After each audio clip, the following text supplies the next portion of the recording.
Hello दोस्तों। कल हमने पढ़ा था सेंटेंस के बारे में। तो जिन किसी ने भी नहीं पढ़ा है वो हमारे डिस्क्रिप्शन बॉक्स में लिंक है, उस लिंक को देख करके सेंटेंस के बारे में जानकारी ले सकते हैं।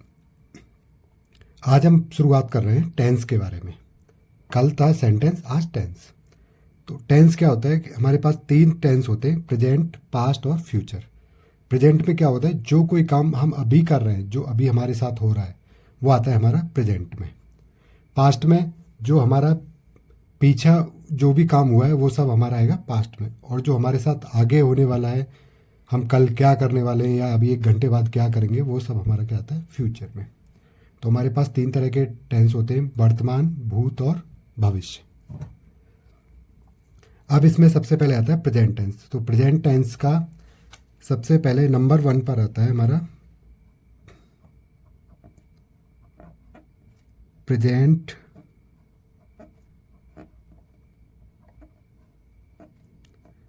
Indefinite tense. तो अभी हम बात करेंगे प्रेजेंट इंडेफिनिट टेंस की। तो प्रेजेंट इंडेफिनिट टेंस का क्या होता है, पहचान कैसे करेंगे हम इसकी।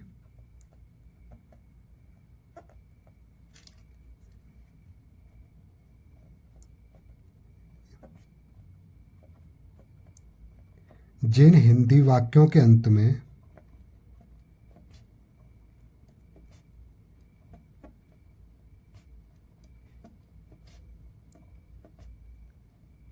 ता है, ती है, ते हूँ, ते हैं,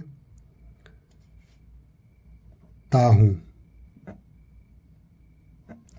ये शब्द आते हैं इस तरह के, तो उससे हमें पता चल जाता है कि हमारा प्रेजेंट इंडेफिनिट टेंस है। जैसे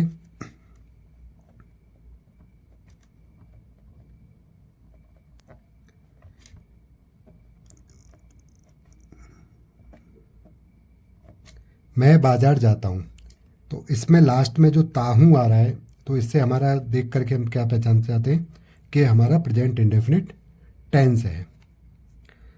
ठीक है, ये हो गई हमारी पहचान। अब इसका सबसे पहला आता है अफर्मेटिव सेंटेंस।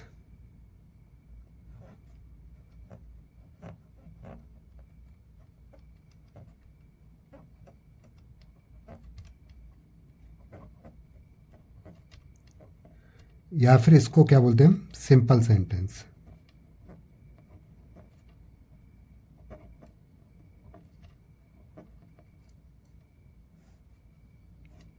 अफर्मेटिव सेंटेंस या सिंपल सेंटेंस, ये सेंटेंस क्या है कि इसमें कुछ नहीं होगा, बिल्कुल एकदम सिंपल होगा। जैसे मैं बाजार जाता हूँ, सिंपल सेंटेंस है, ये अफर्मेटिव सेंटेंस है। तो ऐसे सेंटेंसों को हम कैसे बनाएंगे, सबसे पहले हम क्या करेंगे, सब्जेक्ट आएगा इसमें, और सब्जेक्ट के साथ क्या आएगा, वर्ब की फर्स्ट फॉर्म, उसके साथ एस या ई एस, और फिर लास्ट में ऑब्जेक्ट।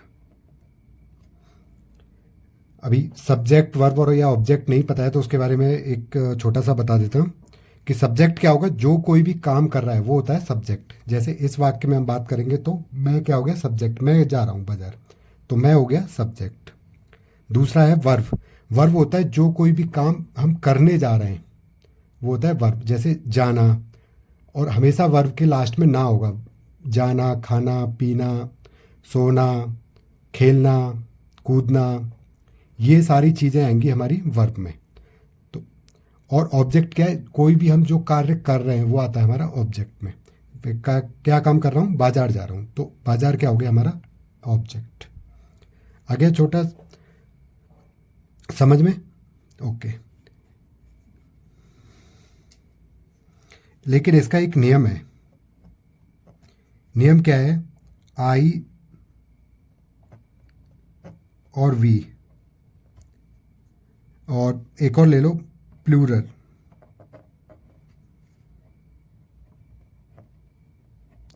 सब्जेक्ट के साथ ऐसे ई एस नहीं लगाते।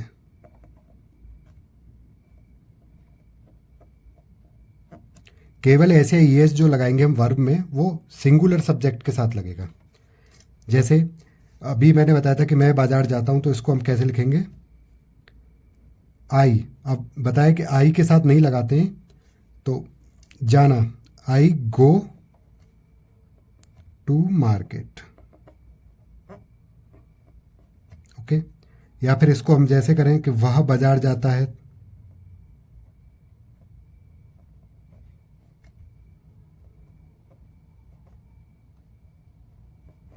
तो इसमें वह क्या है, सिंगुलर है, तो ही, जाना, गो। अब इसके साथ ही सिंगुलर है तो ऐसे आई एस लगाएंगे, तो गोज टू मार्केट। अब किसी दिन वर्ब के साथ एस किस में लगाना है ये या ई एस किस में लगाना है, तो उसके हम एक अलग से क्लास ले लेंगे वर्ब के बारे में पूरा, तो वो एक किसी दिन अलग क्लास करेंगे, ठीक है। अभी आप प्रैक्टिस करोगे तो आपको भी थोड़ा धीरे धीरे समझ में आ जाएगा कि ऐसे किसके साथ लगाना है या ई एस किसके साथ लगाना है। हो गया। इसके बाद हम बी की बात करेंगे, तो बी में आता है नेगेटिव सेंटेंस।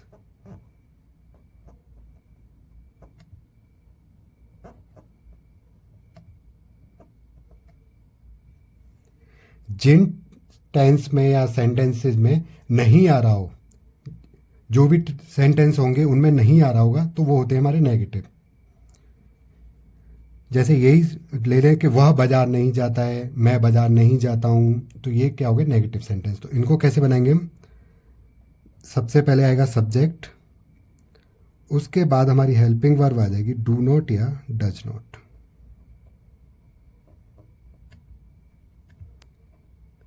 उसके बाद वर्ब की हमारी फर्स्ट फॉर्म और फिर ऑब्जेक्ट। नेगेटिव सेंटेंस में हम ऐसे यस नहीं लगाते वर्ब के साथ। इसमें भी रूल नंबर वही है कि हम आई, वी और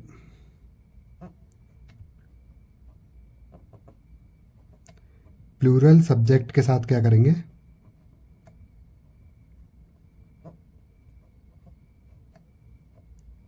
डू नॉट लगाएंगे।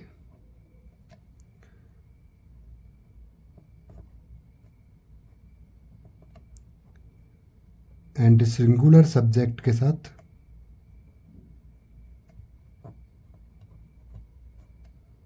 क्या लगाएंगे हम लोग, डज नॉट। आगे समझ में? ओके।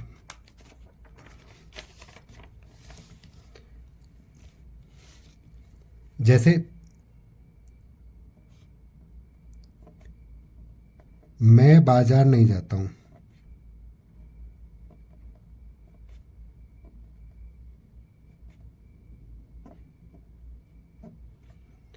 तो अभी बताया मैं का क्या हो गया, आई। आई के साथ हमने क्या बताया था, डू नॉट। तो I do not go to market. इसी को हम लिखते हैं अगर सिंगुलर के साथ,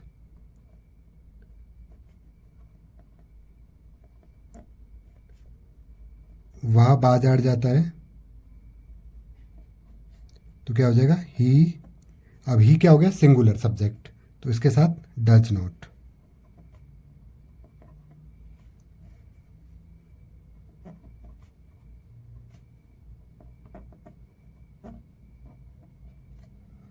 ठीक है, ये हो गया हमारा नेगेटिव सेंटेंस। नेगेटिव सेंटेंस में एक और होता है कि कई सेंटेंस ऐसे होते हैं जिनमें कभी नहीं आता है, कि मैं ये काम कभी नहीं करता हूँ या वह ये काम कभी नहीं करता है। कभी नहीं वाला ही हम वर्ड कई बार यूज़ करते हैं, तो उसको बनाने का एक अलग रूल है। इसके लिए भी एक है, वे वाक्य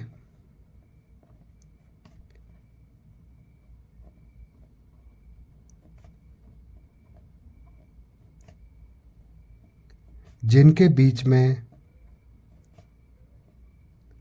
कभी नहीं आए, मतलब कभी नहीं शब्द का इस्तेमाल होगा, तो उनको क्या करेंगे, तो उनको बनाते हुए हम लोग सब्जेक्ट, सब्जेक्ट के बाद क्या करेंगे हम लोग, नेवर।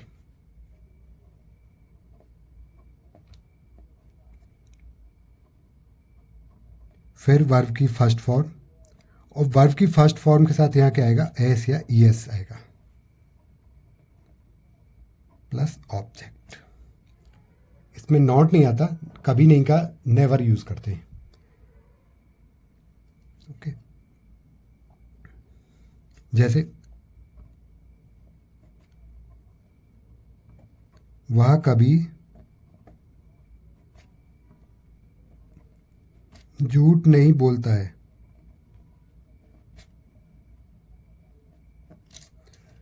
तो वह क्या हो गया, ही। अब कभी नहीं है तो कभी नहीं का क्या हो गया, नेवर। बोलना, टेल्स ए लाई। पर यहां पर भी वही नियम है कि जो सिंगुलर सब्जेक्ट होगा उसके साथ ऐसे ही एस होगा, और प्लूरल सब्जेक्ट और आई वी के साथ हम लोग ऐसे ही एस नहीं लगाएंगे।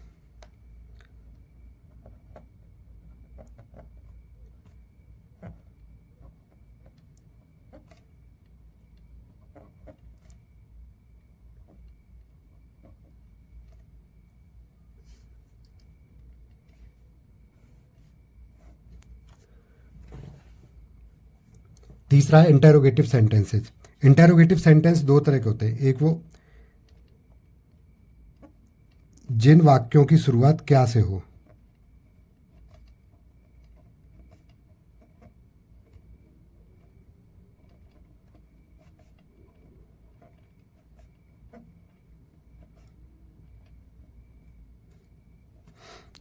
जैसे क्या मैं बाजार जाता हूं,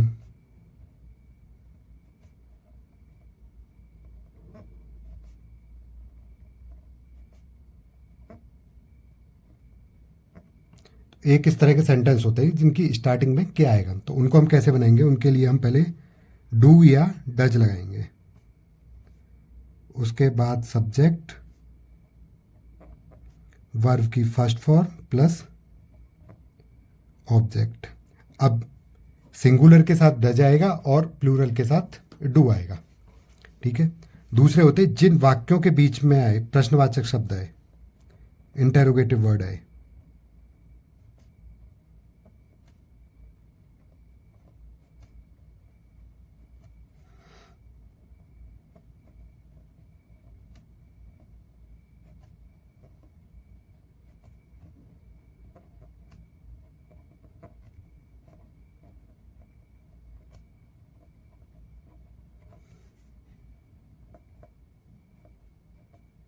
इंटेरोगेटिव वर्ड का मतलब हो गया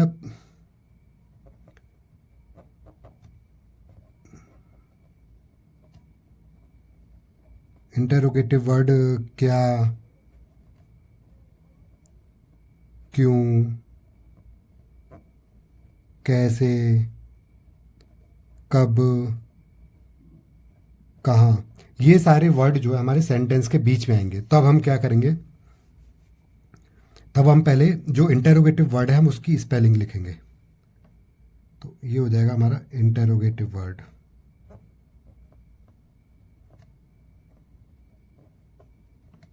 फिर उसके बाद डू या डज, सब्जेक्ट, वर्ब की फर्स्ट फॉर्म और ऑब्जेक्ट। अभी मैं बता देता हूँ, जैसे क्या मैं बाजार जाता हूँ तो उसका क्या हो जाएगा, do I go to market. ठीक है। या फिर अगर यही शब्द होता मैं बाजार क्यों जाता हूं,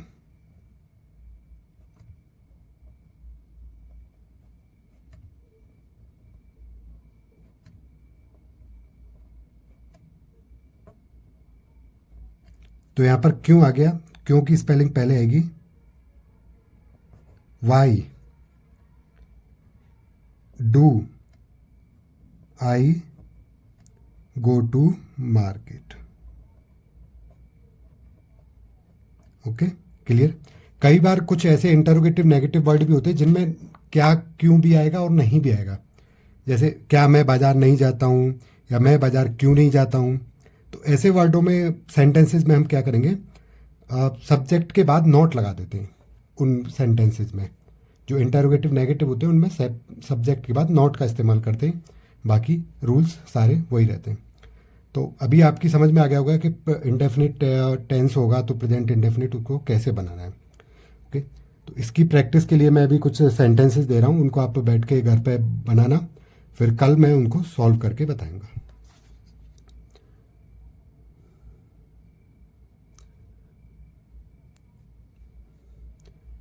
ये सेंटेंसेज हैं, इनको आप बनाओ, और अगर हो सकता है तो मुझे कमेंट्स में लिख देना। तो वैसे कल हम एक क्लास में इसको सॉल्व करेंगे सारे सेंटेंसेस को।